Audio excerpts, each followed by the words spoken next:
ด่าทองรุ่นในไล่จนมันปิด มันเฮียนเด่นบ่สบายดีน้องธนพรสบายดีทุกท่านเนาะพี่น้องเนาะเอาจังซี่แหละพี่น้อง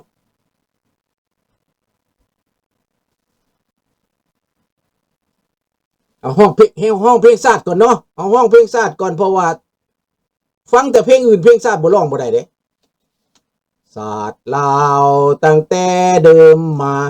ขึ้นชื่อลือซาอยู่ในอาซีศาสตร์ลาวผู้พันไมตรีความสามัคคีฮักพ้องกันหักศาสตร์หักปาฏิเทา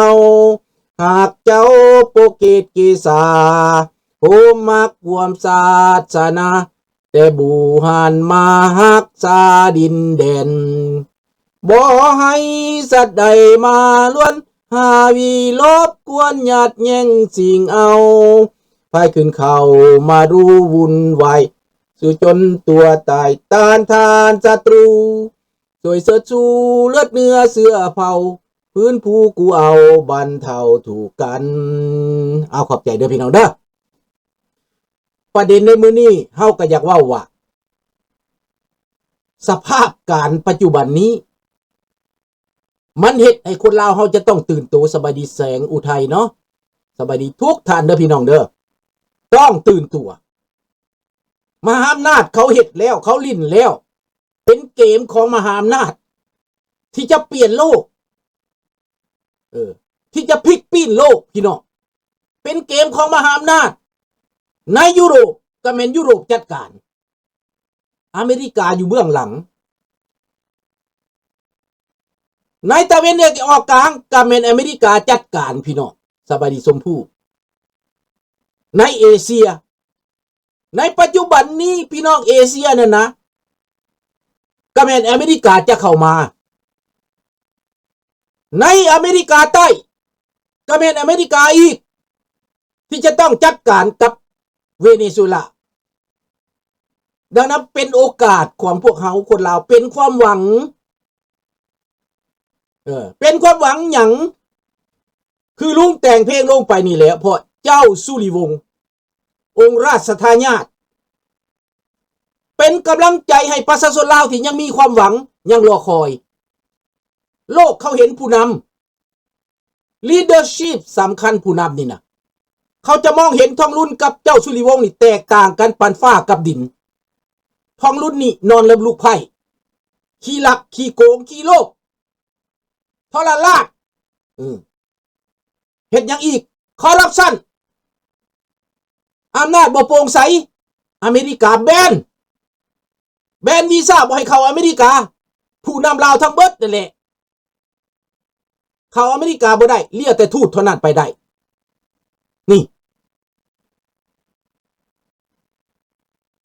นี่แหละแม่นบ่ถ้าเขาอัดจากสตูดิโอเสียงจะสำนักอาชีพเลยโอ้โหเว้าคักเนาะไอ้จอนนี่ก็ได้ดังนั้นพี่น้องในเมื่อว่าโลกอเมริกาเขาเฮ็ดแล้วเขาลิ้นกับหยัง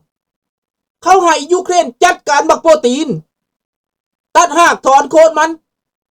ใบมันก็หยุบยอดมันก็หยุบหมากมันก็หล่นหมากมันก็คือหมากของที่มันมาวางไว้อยู่ในลาวมันมาไข่ไว้อยู่ในลาวยอดดอกหมากมันมาไข่ไว้อยู่ในลาวคือระบอบคอมมิวนิสต์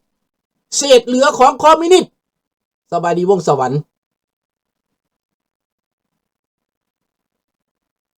ให้เบิ่งเอาโลดไอ้แสงคำหยองก้าวบ่ก้าวเจ้าเบิ่งเอาโลดคนทั้งโลกเขาหักเจ้าสุริวงศ์เบิดทั้งโลกเขาหักเจ้าสุริวงศ์เพราะเราบ่ได้ซอกุงเราบ่ได้กินบ้านกินเมืองบักทองรุ่นเฮ็ดหยังสี่ลูกไผ่บักคนรุ่นเฮ็ดหยังขี้ลักบักคนรุ่นเฮ็ดหยังฆ่าคนบักคนรุ่นเฮ็ดหยังทรราชบักคนรุ่นเฮ็ดหยังขี้หนีมีแต่ความสั่วเบิดว่าไผก้าวหน้าหรือบ่ก้าวหน้าให้เบิ่งเอาเจ้าสุริวงศ์มีวังแต่เดินดินคือประชาชนนะเบิ่งเอาเดี๋ยวจะฮู้นะวงสวรรค์เดี๋ยวโตจะฮู้ ความเปลี่ยนแปลงจะมาตัวจะหู้ตัวจะได้ร้องไห้จะได้ห้องไห้นี่แหละเพิ่นว่ามาทีหลังดังก่อนมันสิต้นบาลามักแตงสร้างหน่วยป่ายพี่น้องเอ้ยหินอยู่น้ำสิผู้ขึ้นดังสนูบักแสงคำหยองห่วยหัวหน้าบ่หัวหน้าก็เว้ามาความจริงนี่แล้วสิมีหยังนี่แหละพี่น้องมันสิตายแล้วมันสิตายแล้วโลกนี่เขาเปลี่ยนไปมันยังฝังอยู่กับความชั่วความเลวของมันฝังอยู่กับน้ำเน่าของมันให้เบิ่งโลดเจ้าสุริวงศ์น่ะได้1เป็นเจ้าเป็นจอมเป็นบรรพบุรุษเป็นลูกเป็นหลานของพระเจ้าฟ้างุมที่บักทองรุ่นปั้นหูปพระเจ้าฟ้างุมปั้นหูปเจ้าอนุพวกหมาบ่แดกทั้งหลายน่ะปั้นหูปหลอกต่างประเทศว่าตัวเองทอดโฮมลาวแต่ข้าพ่อแม่ไล่หนีตีส่งลูกหลานพระองค์สู้จะบาปตายกินหัวสู้นรกจะลงสู่เดี๋ยวนี้เขาลงโทษแล้วอเมริกาลงโทษแล้วโลกลงโทษแล้วเขาแบนแล้วเวรกรรมตามสนองสู่แล้วจบแม่นบ่อามิโกจบไปเข้าบริกไปเป็นเผด็จการบ่ต้องท่ามึงบ่ต้องท่ามันอยู่ในบัญชีแล้วบักหล่ามึงบ่ต้องท่าตายบ่มีที่ฝังยังบ่มีที่เมื่อนพวกมึงนั่นให้คือเอาโลดอนาคตต่อไปมึงเบิ่งโลดมึงเบิ่งการจบของคอมมิวนิสต์ในยุโรปก็แล้วกันมึงบ่ต้องไปเบิ่งบ่อื่นเบิ่งการจบลงการคอมมิวนิสต์ระหว่างเยอรมันตะวันตกกับเยอรมันตะวันออกกำแพงเบอร์ลินเขาสร้างความหนา1 เมตร1 เมตร 50ความสูง3 เมตร4 เมตร5 เมตรเขาสร้างหัวเล็กพร้อมแต่ก็เอาบ่อยู่ประชาชนทุบลงทำลายลงม่างลง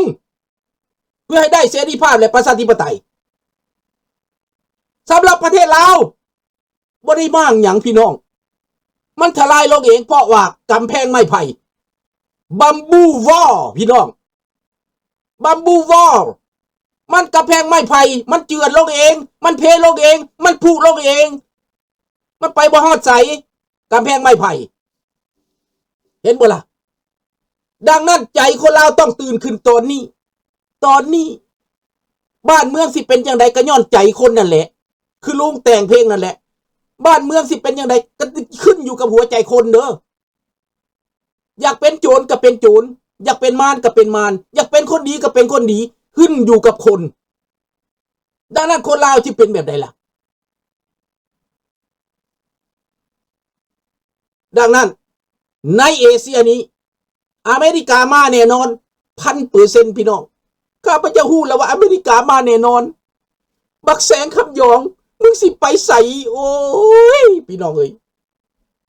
ข่อยละสะออนบักแสงคำหยองบักวงสวรรค์แสงคำหยองมันสิไปอยู่ใส่มันสิมุดอยู่คือกบบ่มันสิลงไปอยู่ฮู้คือบักกันซาดามูเซนบ่มันสิลงไปอยู่แบบใดก็สุดแล้วแต่มันสิไปซอกเอามาบักจิรอนี่นะสิเอาน้ำหายลงคือจิรอมันปลอหัวขึ้นมา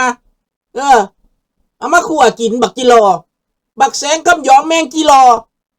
แมงจินายเอาน้ำหายมันก็ปลอหัวขึ้นมาหันใจแบบนั่นแหละพี่น้องคนลาวบ่ต้องเฮ็ดยากอยู่ในเมืองลาวไผก็ฮู้ว่าไปอยู่ไสบ่ต้องไปหายากคนแบบนี้นะ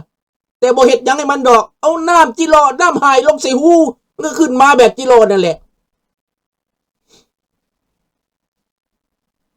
เจ้าสิว่าอเมริกามันสิขึ้นสิลงเรื่องของมันเจ้าหันใจกับอเมริกาอยู่แล้วบักหลาเวียดนามก็หันใจในอเมริกาอยู่แล้ว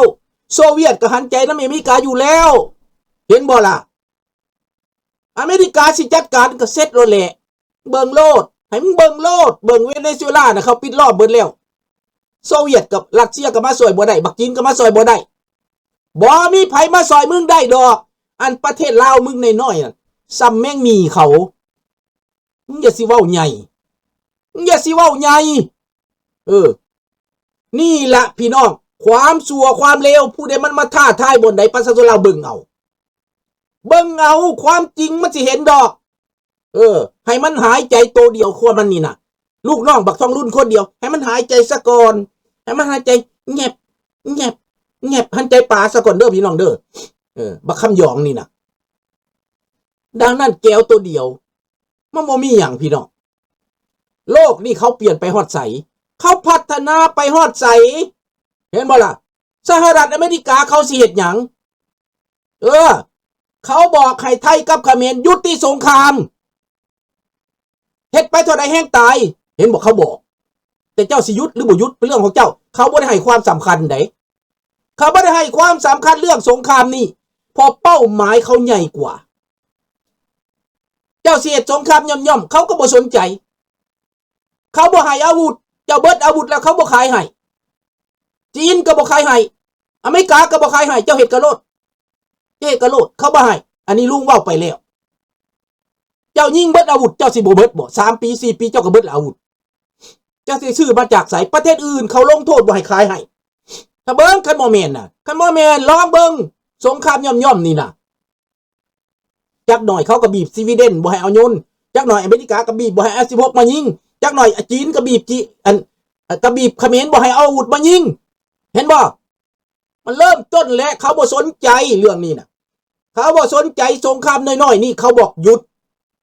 เขาสิมาเฮ็ดสงครามใหญ่สงครามกับจีนสงครามกับเผด็จการ